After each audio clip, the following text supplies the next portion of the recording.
తప్పకుండా ఫ్రెండ్ మహాభారతంలోని యక్ష ప్రశ్నలు కథను వీడియోగా రూపొందించడానికి AI వీడియోలో సన్నివేశాలు బాగా వచ్చేలా తెలుగులో పూర్తి ప్రాంప్ట్ ఇస్తాను. రైటింగ్ శీర్షిక మహాభారతంలోని యక్ష ప్రశ్నలు. మహాభారత కాలం. దట్టమైన అడవి. పాండవులు అరణ్యవాసంలో ఉన్న సమయం.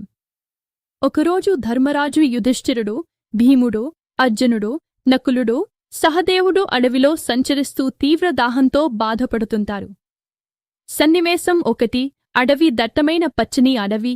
చెట్ల మధ్య పాండవులు నడుస్తూ కనిపించాలి. అలసిపోయిన పాండవుల ముఖాల్లో దాహం, ఆందోళన కనిపించాలి. యుధిష్ఠిరుడు: సోదరులారా, మనందరికీ చాలా దాహంగా ఉంది. సమీపంలో నీరు ఎక్కడైనా ఉందేమో చూడని. సన్నివేశం 2. సరస్సు. నకులుడు ఒక అందమైన, నిర్మలమైన సరస్సును చూస్తాడు. సరస్సు చుట్టూ పచ్చని చెట్లు, ప్రశాంతమైన వాతావరణం ఉండాలి.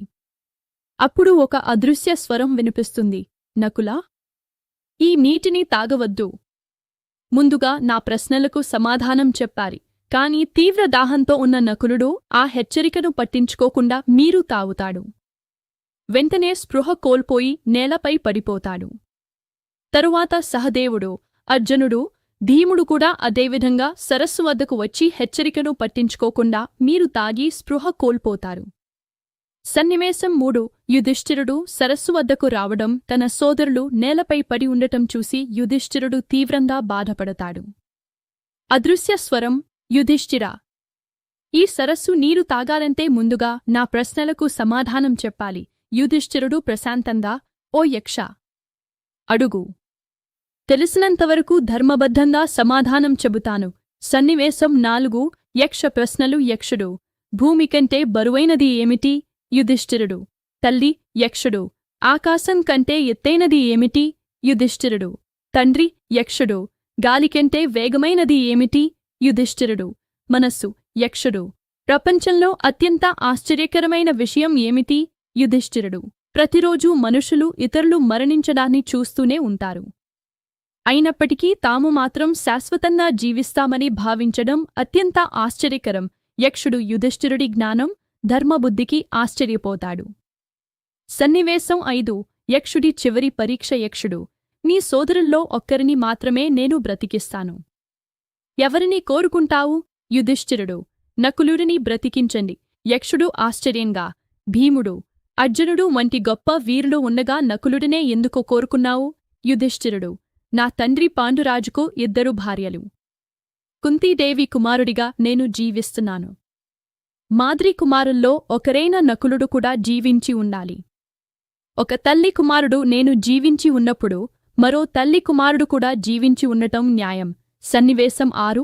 యక్షుడి నిజ స్వరూపం. యక్షుడు యుధిష్ఠిరుడి ధర్మనిష్టకు సంతోషిస్తాడు. అతని ముందు దివ్యమైన ప్రకాశం కనిపిస్తుంది. యక్షుడు తన నిజ స్వరూపాన్ని వెల్లడిస్తాడు. అతడు యుధిష్ఠిరుడి తండ్రి అయిన ధర్మదేవుడు అని తెలుస్తుంది. ధర్మదేవుడు: యుధిష్ఠిరా, మీ ధర్మబుద్ధికి నేను ఎంతో సంతోషించాను.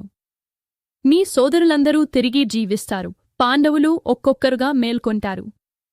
ముగింపు సన్నివేశం: పాండవులు యుధిష్ఠిరుడి చుట్టూ నిలబడి ఉంటారు. ఆకాశం నుంచి దివ్య కాంతి ప్రసరిస్తుంది. వాయిస్ ఓవర్: ధర్మాన్ని ఎప్పటికీ విడిచిపెట్టని వాడిని ధర్మమే కాపాడుతుంది. జ్ఞానం, సహనం, న్యాయం, ధర్మబుద్ధి మనిషిని గొప్పవాడిగా చేస్తాయి. ఇదే మహాభారతంలోని యక్ష ప్రశ్నలు మనకు ఇచ్చే గొప్ప సందేశం. వీడియో శైలి: పురాణ భారతీయ వాతావరణం. మహాభారత కాలాన్ని ప్రతిబింబించే దుస్తులు, దట్టమైన అరణ్యం, ప్రశాంతమైన సరస్సు, దివ్యమైన వెలుగు, గంభీరమైన నేపథ్య సంగీతం, సినిమాటిక్ విజువల్స్, పాత్రల ముఖాల్లో భావోద్వేగాలు స్పష్టంగా కనిపించేలా భక్తి మరియు ఆధ్యాత్మిక వాతావరణంతో రూపొందించాలి.